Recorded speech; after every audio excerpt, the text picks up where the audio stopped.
Welcome to Secrets from the Saddle podcast. I'm Sylvie, your host, fellow cyclist, bike club founder, cycling coach, bike race junkie, just truly super passionate about cycling. My journey with cycling started 20 years ago when I opened a spin studio, started a women's race team, and founded a women's only cycling club called Cyclist Chicks. I'm super thrilled to reveal all aspects that make the world of cycling operate. I'm so excited to be able to bring you interesting people from around the world, pro cyclists, recreational cyclists, coaches, event organizers, bike shop owners, everything and everyone you need to know or ever wondered about when it comes to cycling. I know you'll enjoy this episode.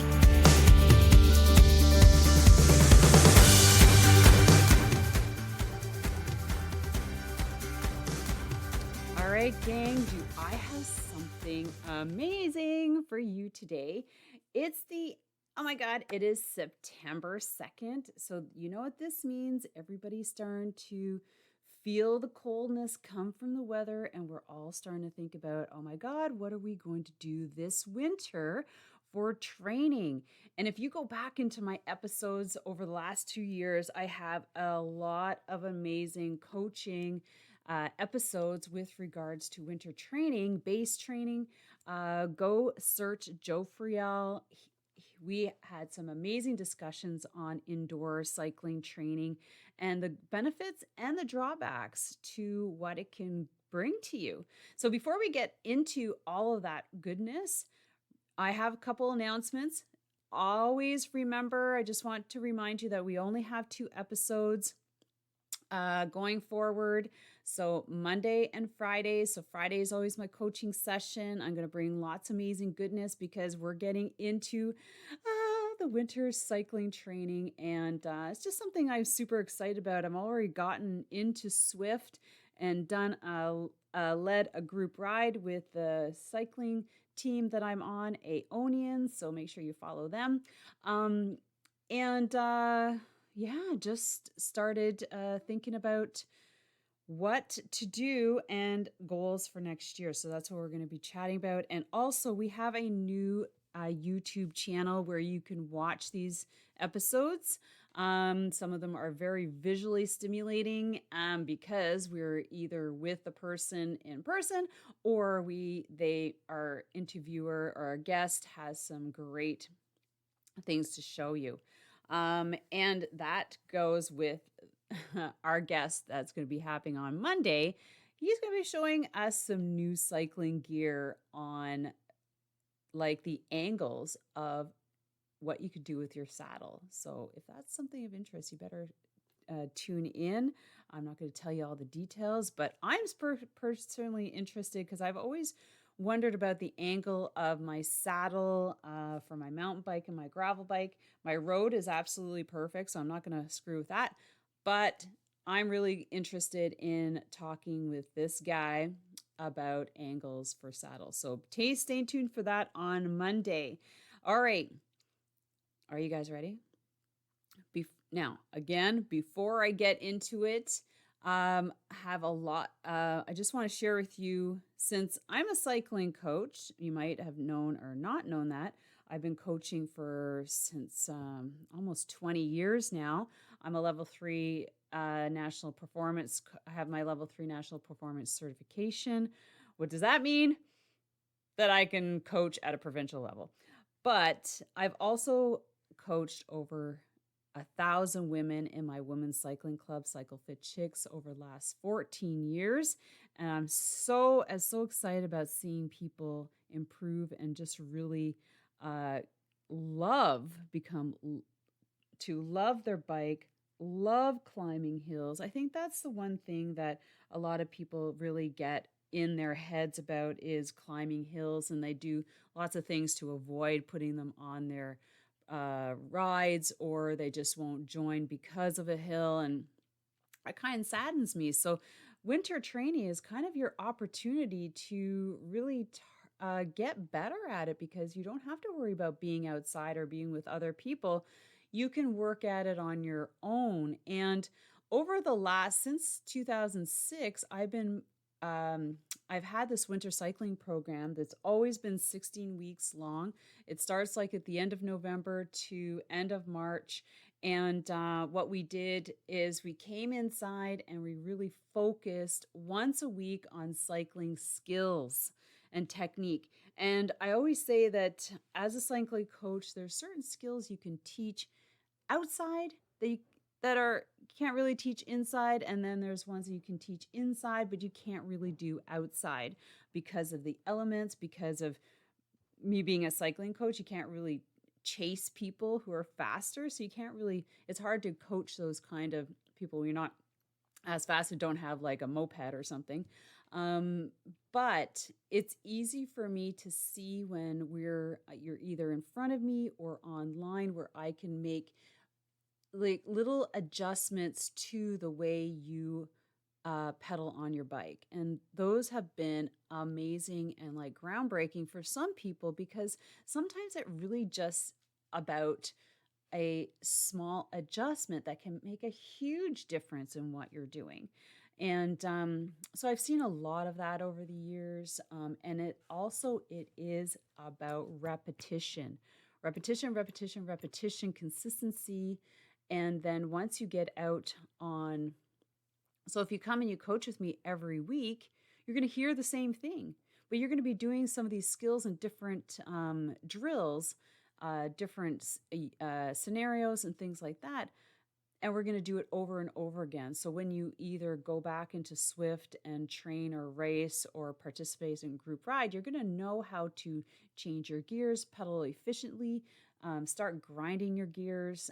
And it's just going to be a much better experience in conjunction with being outside. Once you get out into the spring, you are going to be at a much greater and higher level when after the program. So, that being said, I have something special for you guys.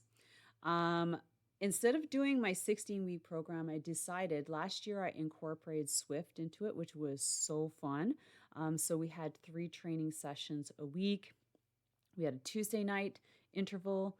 Thursday nights were dedicated to skills and technique, and a Saturday group ride, like you're really usually accustomed to if you're riding wherever. Saturdays on the weekends are usually dedicated to those group rides with your friends. So that's what we're going to do. We're going to simulate a lot of that inside.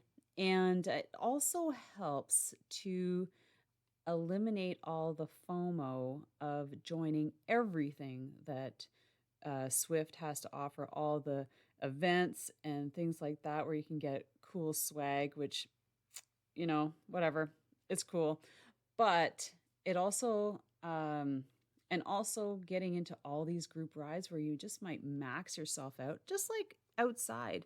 You get into a group ride and you didn't want to push as hard as you went, and you end up overdoing it.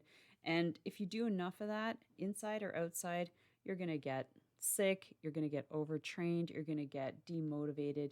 Um, so it's really best that you decide, and we're going to talk about this. So, what I want you to do is go to your phone and enter this phone number, 819-809-0999, and text the word cycling.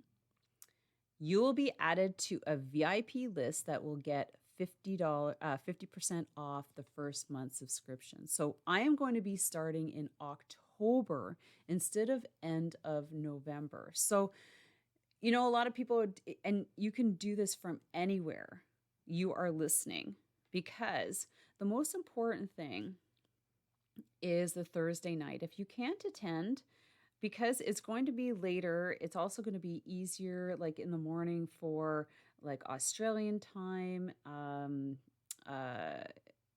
anything that's 13 hours ahead or behind.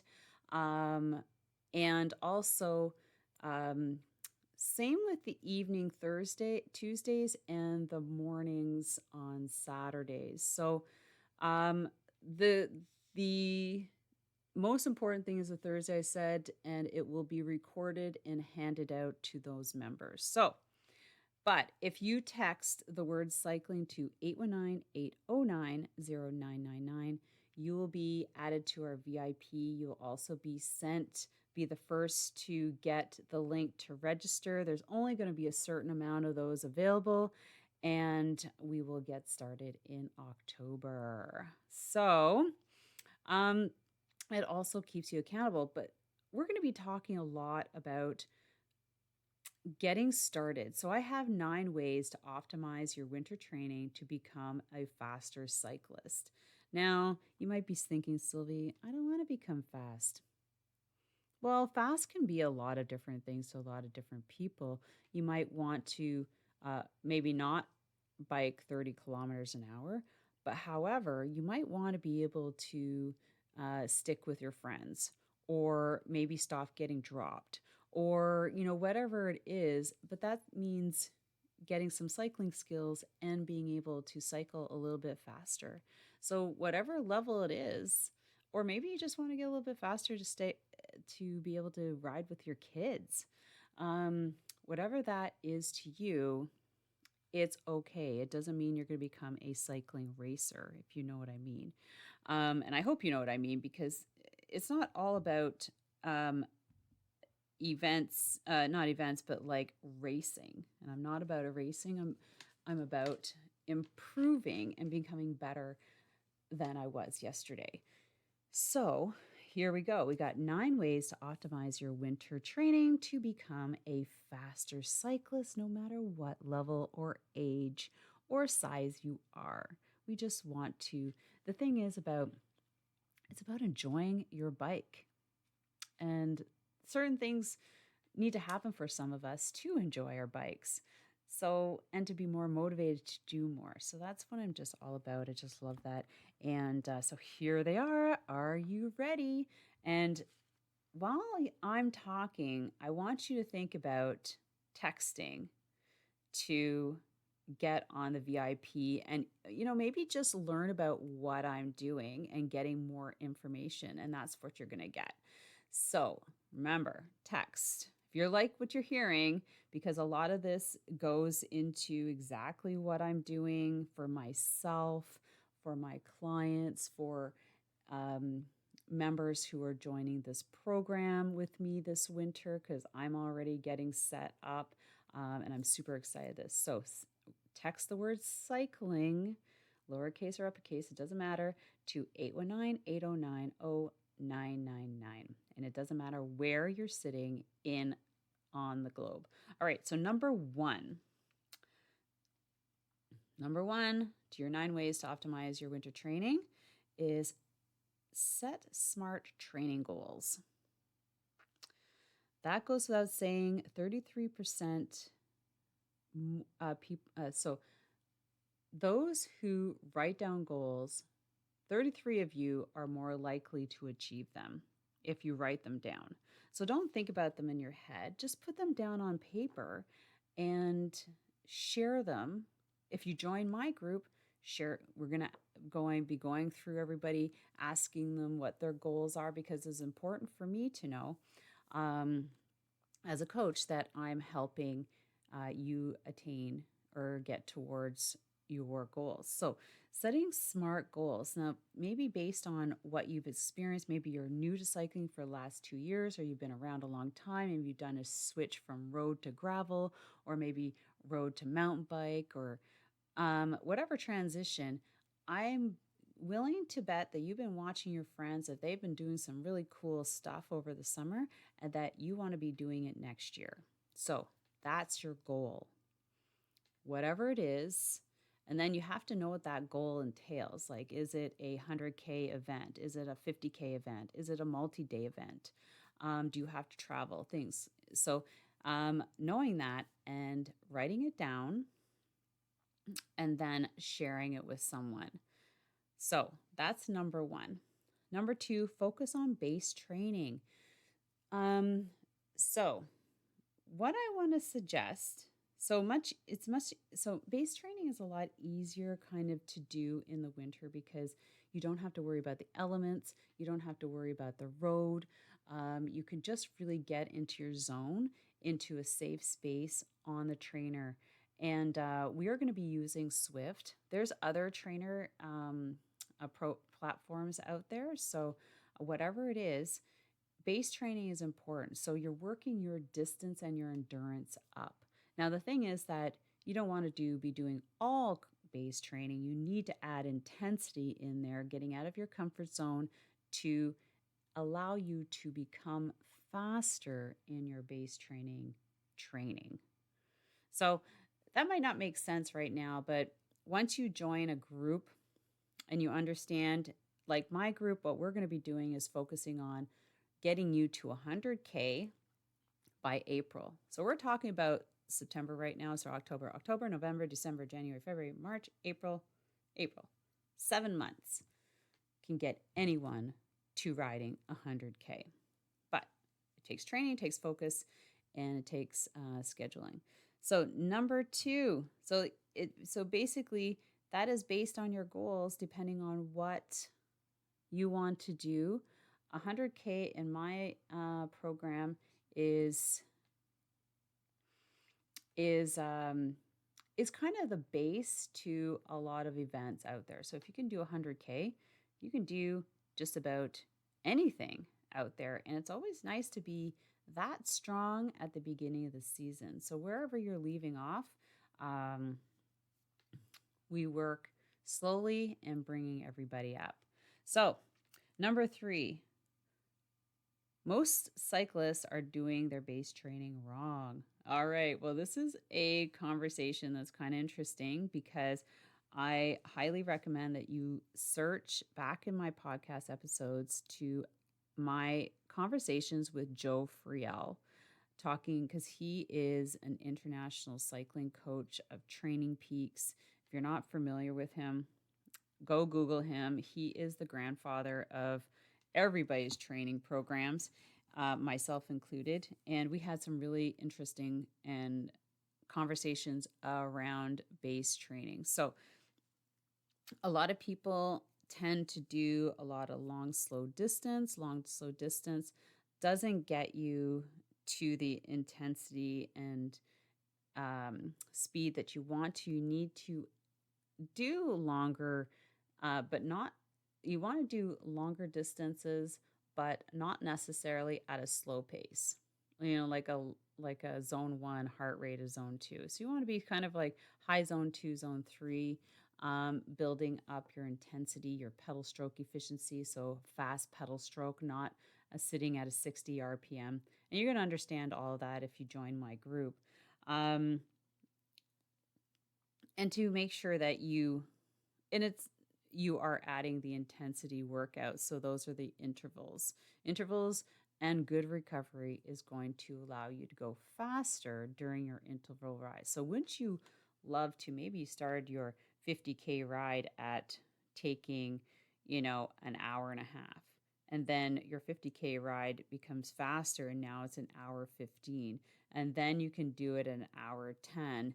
And that's what I mean. It's like getting faster at those longer rides and also training your heart to be riding at a slower pace. Like instead of redlining it, well, you can't really do that for like an hour and a half, but being able to keep it as at a, level like a zone 3 for the endurance of 50K, which you're pushing hard, but you're not really pushing up your heart rate. So you're going to learn a lot about that in my program. Number 4. So, and it's also time, like a lot of people are time restricted. So it's how much time can you put out? And it really is about scheduling and showing up and getting that time in the saddle, because outside, different than inside. And you'll know that once you've gone through a season of indoor training. Number 4, create a winter training plan for yourself. Now, that takes into consideration your goal event. When is it? How long is it? These types of things. Is it very hilly? Is it flat? Then the time of the week. What times can you train? What times can you put on your and commit to your schedule? Like clear it. Like nobody's bugging you clearing it. It's just like your summer rides. Like where do you go out? what nights are your nights, what nights are your spouse's nights or your partner's nights, what nights do you have other things. You clear the schedule for your training and you show up. Next thing is making sure you've got intensity, endurance, strength training. Let's not forget about lifting weights. That is a huge proponent of and part of the overall picture of getting stronger is lifting weights and plus recovery. So let's not forget the last two, shall we? Because a lot of people do. Number 5, what approach to winter training should you take? Are you going to do like sit in the basement by yourself? Are you going to go online like on Swift or Ruby? Or are you going to join a group and be motivated and have a safe place where you can ask questions? Is that what you're going to do? So deciding. And the thing is that a lot of people think Swift is cheap because it's just $19 a month. It is not cheap, my friends. I mean, once you're set up, you're set up. But let me tell you, you need a trainer that's over, at least $1,000. You need that program. You need a laptop. You probably need about your iPad or phone. You need a fan. You need like a room. So you don't need a room, but you need a space. So all these things start adding up. Trust me. People say, "Oh, I'm not going to join your group because it's too expensive. I'm going to go join Swift." Well, believe you me, my program is way cheaper than getting set up. But my program provides a lot of great focus where you just get into Swift, you just become this random, you doing everything and nothing. And you come out like either tired, injured, sick at the end of the season. And you're like, so I've seen a lot of that happening too. So make a decision. Number 6, mentally preparing for winter training. Oof.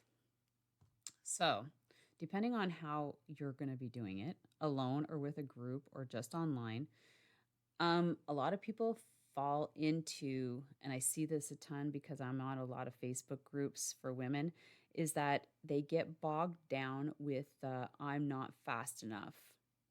And people pass me all the time. And, I've just done so much. I'm so tired and fatigued. I can't ride. And what else have I heard? They just get into the fear of missing out, FOMO, and they just join everything. And so mentally preparing for you to train, decide. So for me, I've decided what I'm going to do next year. Okay. What kind of events I'm going to be doing. So I need to know that I need to be strong in 100K. Okay. Because all of them are 100K long. So that's going to be my focus. I've also the intensity, and I've committed to certain days of the week and certain allotment of hours. Okay. Let me say that again. Allotment of hours. So I have 4 to 6 hours of training I'm going to do a week. I'm not going to be periodizing where I'm going to be peaking because these races aren't like that. Like I don't need to peak for a race. I don't need to train intently and then have a week off. I just need to be consistent. And consistency without overtraining fosters improvement. And that includes strength training and it includes yoga, which is part of our programs.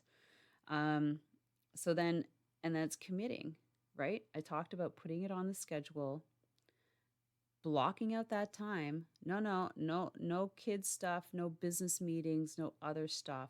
Training for you, 4 hours minimum a week.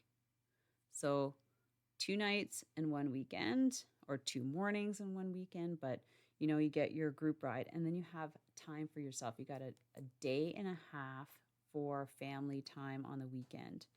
Do not bog yourself down with everything else that's going on. Just be committed to what you are doing. Okay, it's great. Like the Swift will have all sorts of cycling tours and grand fondos and ugh, just be committed to what you're doing. And if it fits into your schedule, like say a Saturday morning, then do it. So so yeah, don't get distracted about everything else that's happening around you and everything your friends are doing. That's another thing. Are you going to do it? Blah blah blah. Yeah, that's all I can say. Um Number 7, optimize your indoor training setup. How to optimize it. Now, remember I said, find a dedicated corner in your house. You don't have to set up a massive pain cave like some people. I just have like a corner where I have my TV, I have my ironing board that goes up and down for all my stuff, and my bike and trainer.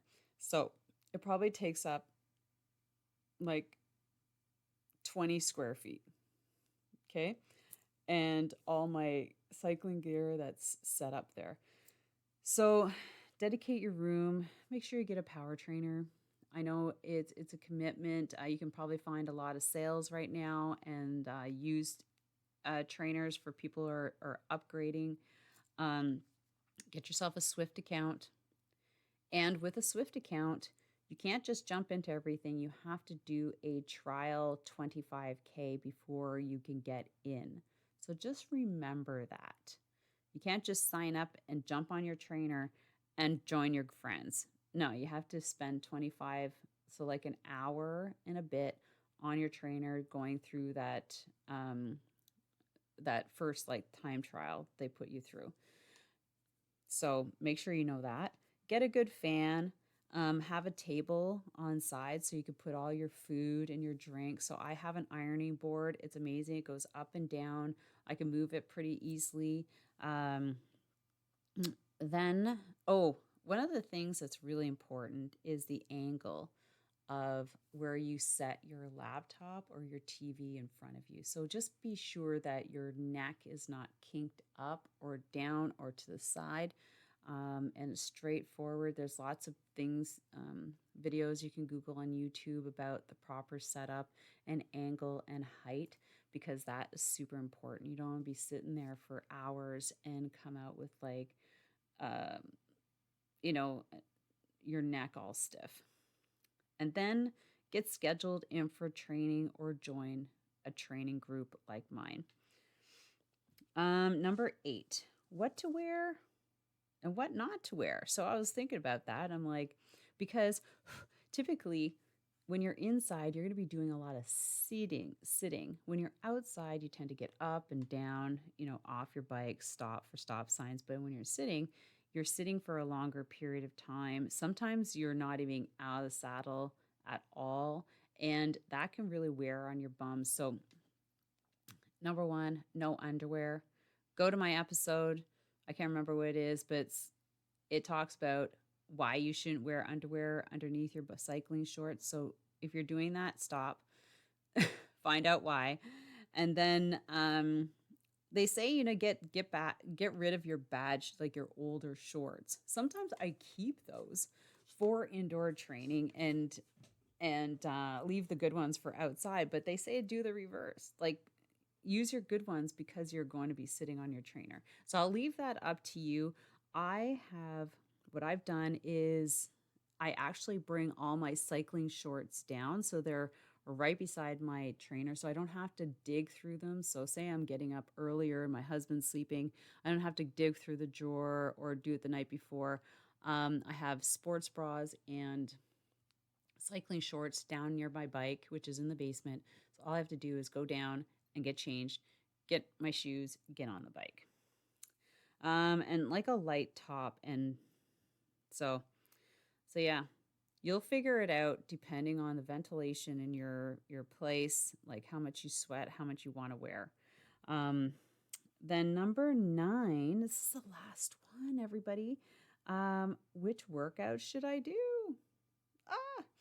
Well, if you're on Swift, it's important to actually look at some of the descriptions of the routes they have there. Because if you're thinking, you're like, oh, so one time I was doing 100K and I'm like, I'll just pick this 40K route. It should be good. Should keep me busy. Or maybe it was 60. I'm like, okay, that'll be good.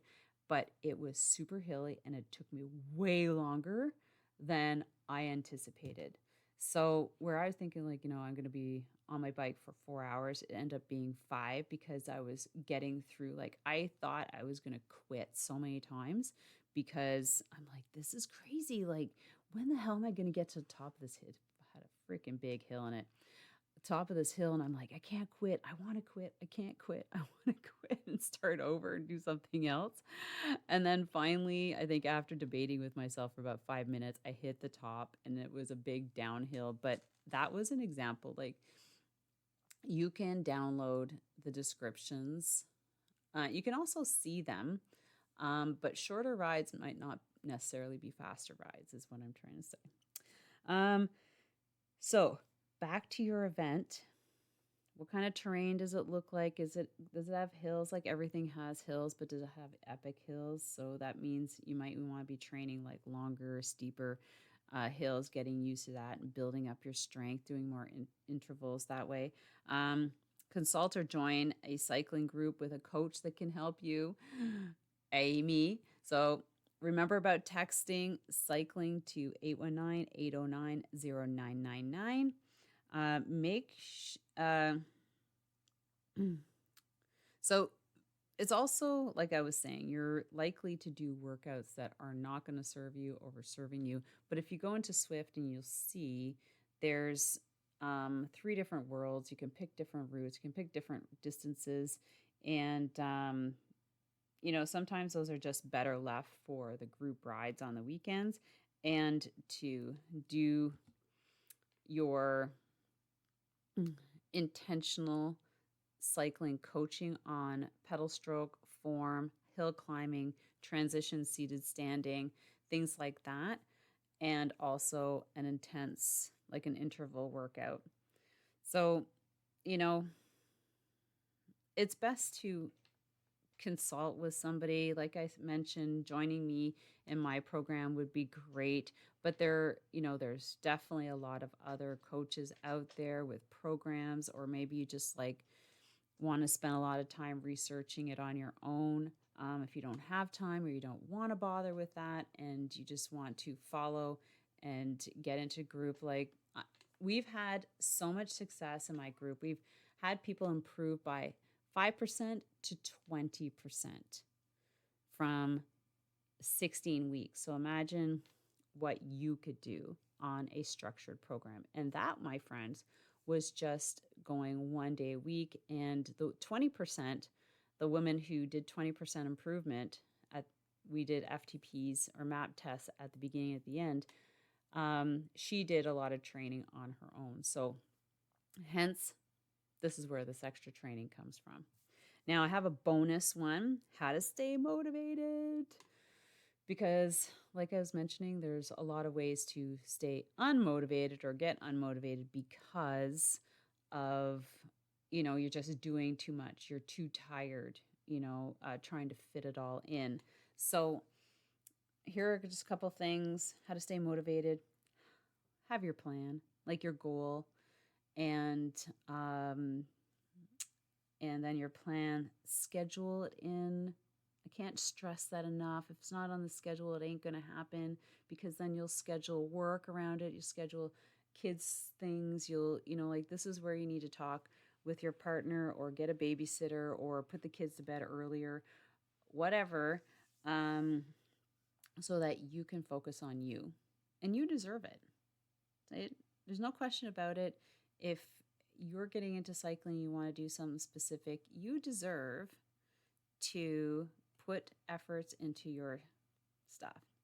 And if you miss a week, you miss a week because of travel. It's not a big deal.